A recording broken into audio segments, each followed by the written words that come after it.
Obviously, well, I guess we'll start with the move that you guys made this week. You bring in Ryan. You know, Jared was talking to us yesterday about the analytic numbers don't necessarily look great, but that you guys feel like you might use them in a different way, deploy them a little bit differently. Just how did this deal kind of come together, and what are you guys seeing in the players you brought in? Both players, or Ryan in particular?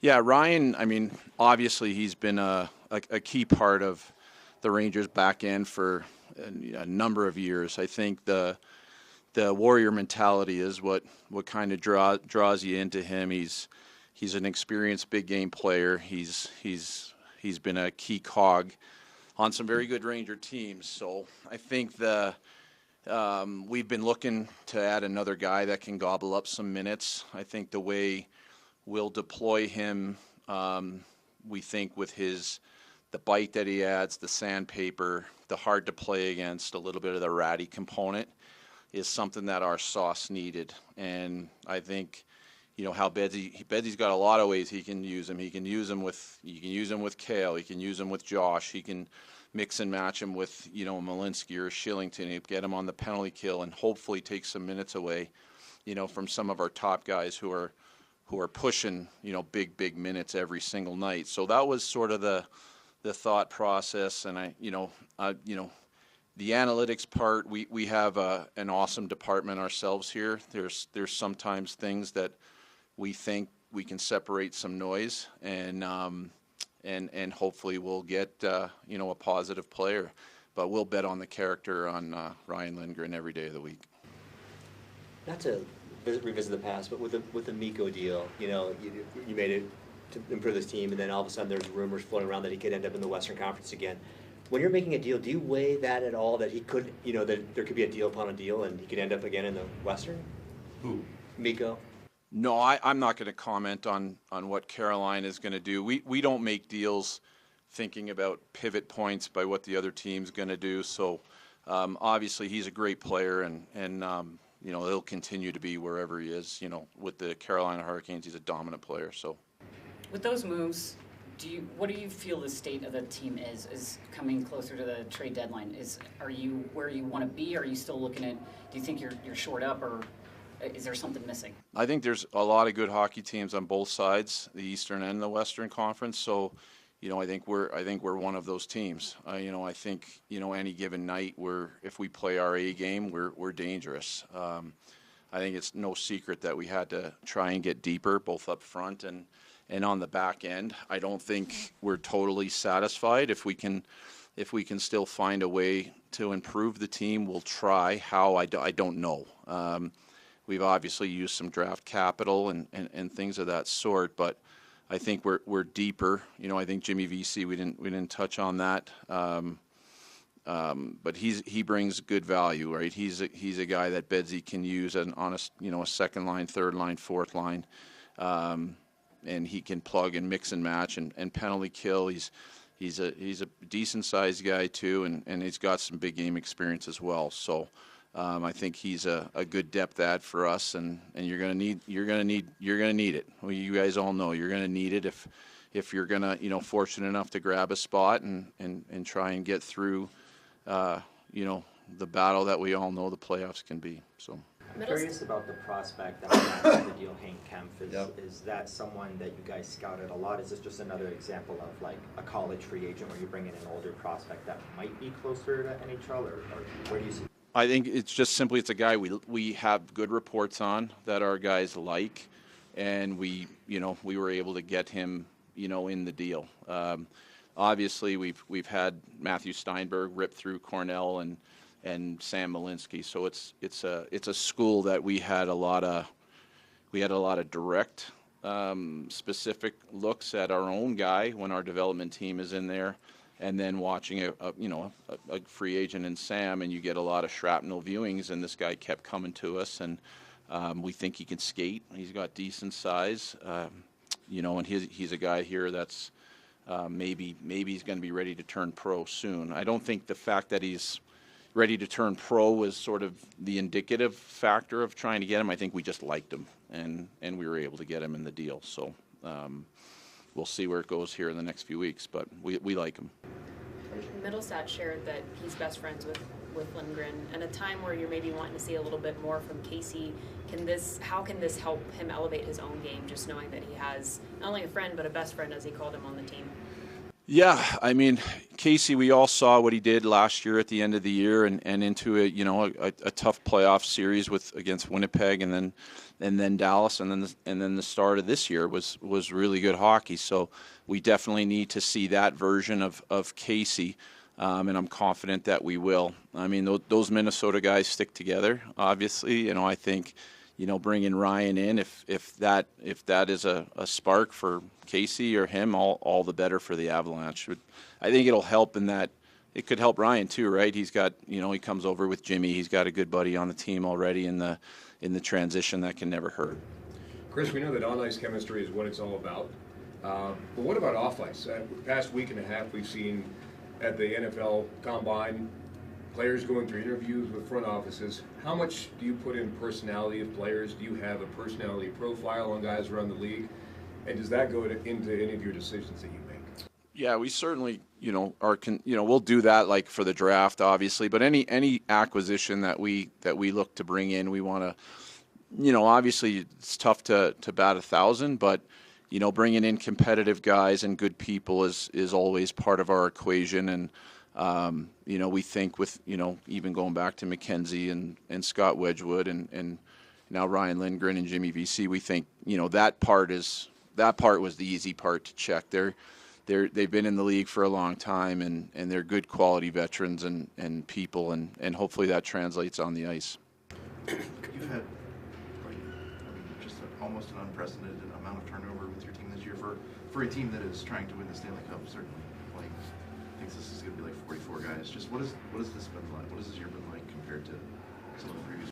Well, I think a good chunk of that too has been we've been banged up, right? We haven't, for whatever reason, we haven't had, whether it's the best of luck with health or that's just hockey, right? It's certainly not by design. I think the trades were just moves that it's just one of those years where we felt we had to tweak some things, and certainly not something you go in every year hoping that you have to, make a multitude of trades. But it's just one of those years, Corey. And I think, we'll see if we have one more in us this week or not. But again, it's all done in light of improving our situation. So.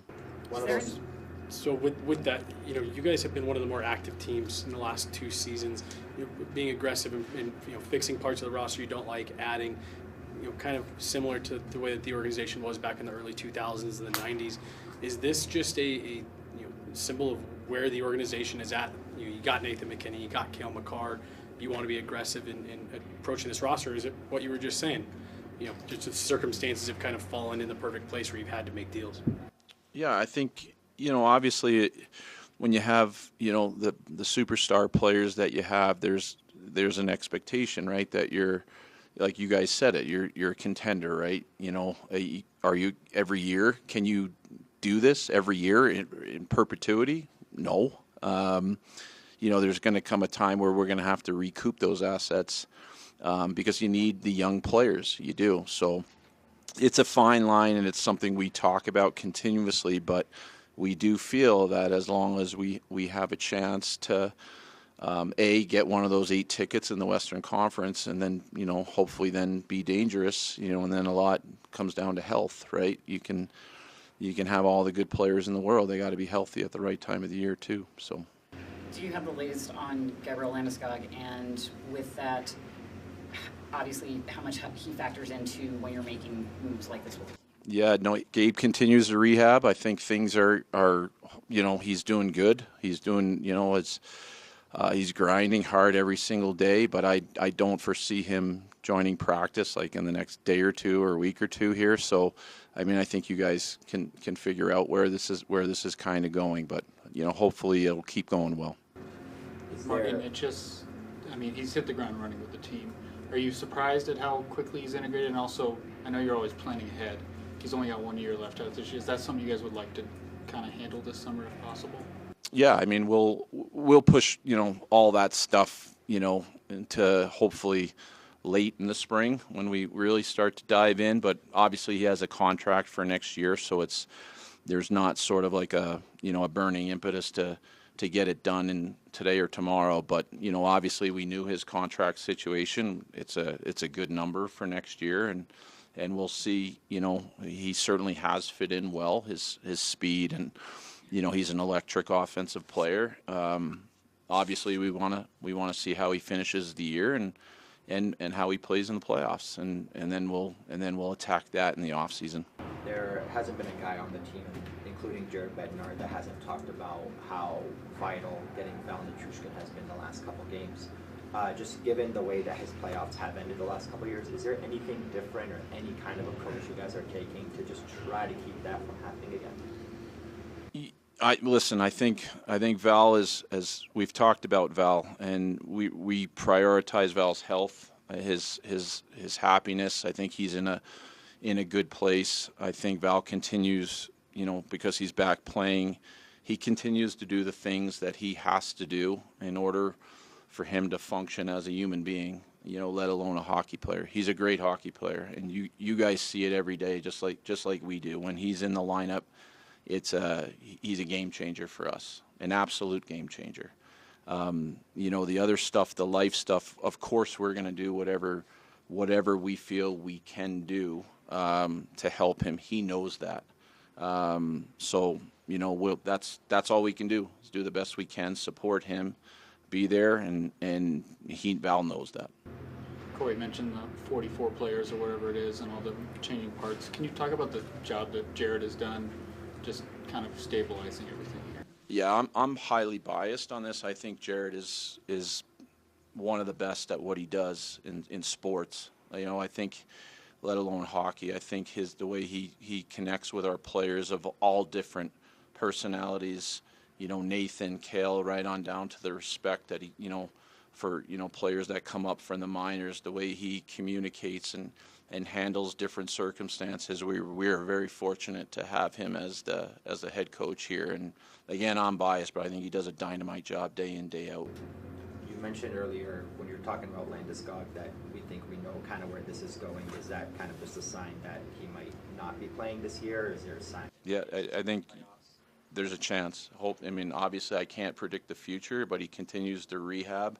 He's not practicing with the team yet. It's 2.5 years, and you're not practicing with the team in early March. Like we're going to continue to take it week by week here, but he is grinding. He is doing everything he can. It's just like I didn't think June 26th, 2022, that the injury would be 3 years, right? So I don't know, there's no playbook for this. We'll just continue to chip away at it, and he's doing everything he can. That I know. So we'll see where it goes. How disappointing is that, and how difficult does it make your job as a GM when you're trying to build a team to win a cup and go out and get these different parts when it is what it is, right, Rach? It's a challenge of the job. I think everybody goes through it. Every team every year goes through injuries. For me, it's more what he's going through, and this guy's he's an unreal hockey player. I can't even imagine how he's dealt with this day in, day out. A game he loves, how good he is, and he's a young guy, right? Like he's not 35, 36, and he's like, I can look back and played 15, 16 years, and he's right in his wheelhouse. So for me, I hope it's going to happen for him. But obviously, it's been a while, right? But if anybody can do it, I think it's Gabriel Landeskog, and I think not only me, Bedsy, our players, and organization. I think the hockey world wants to see it, right? You want to see him get back out there, and and see how he can do. I think everybody's behind him. So. But yeah, it's challenges just for us, Joe, Bedsy. It's something you got to deal with, right? And so we deal with it the best we can. Corey, then we finish with Nate's going to hit 1,000 points here in the next couple weeks. Every team has their best player. Lots of teams have their franchise guy. But just what is it like to be the GM of the team that has Nathan MacKinnon as their franchise guy? Yeah, I've said it, from, coming here from day one and I remember the first day seeing it. You know, you see him over the years as a member, you know, another team, but to see him from the sideboards or to see him up close and how hard he works and how fast he is and how it's like a Mack truck moving at 75 miles an hour down the highway, and it's awe. You're in awe at what he can do when you watch him close. We're really fortunate to have him. You know, we're really fortunate to have a lot of our players, but you know, with Nathan closing in on that, I think it just speaks to, you know, how dominant he is, and that, you know, that dominance is not by accident, right? Like there's, you know, obviously he's highly skilled, but he's highly motivated, and he deserves all the accolades that he has coming to him both now and down the road. Last two, Arif, and then Jesse. At the beginning of the year, you guys were kind of saving that cap space for Landeskog in case he comes back. It looks like that's not really, just the way the numbers are right now, it doesn't look like that's obviously been followed through with all the changes you've made. Is there a point where you're looking for some kind of finality to not have to keep planning for it if Landeskog comes back? No, it's up to Gabe. Gabe's earned that right. He's a hockey player under contract, and as long as he feels he's going to battle through and see where it can go, he's earned that right, certainly with us, and everything we do is with the hope that he's going to play hockey again. I know you got a lot going on this week. Have you guys talked at all with Jonathan Drouin's camp about maybe getting an extension after this season? I know it maybe hasn't gone the way he hoped with the injury. Yeah, I'm not going to like comment on UFAs to be like, now the focus is on playoffs, securing a playoff spot, and then hopefully doing some damage. That stuff will take care of itself. We've got, you know, we've got a few guys, not a ton, but you know, obviously Jonathan Drouin's been a key guy here for the last, you know, year and a half, and we expect and hope that he has a very strong finish to this year, because we need him. We need him to be a key guy. He has a big responsibility in the top six, you know, along with a guy that, you know, with Casey Middlestat and getting Val back. It's massive. It's massive for us, for those guys to perform at a high level. And now with the trade deadline approaching, we're in, you know, sort of the final 20 games. It's a very important time of year. So that's what we're focused on. Great. Thank you, guys.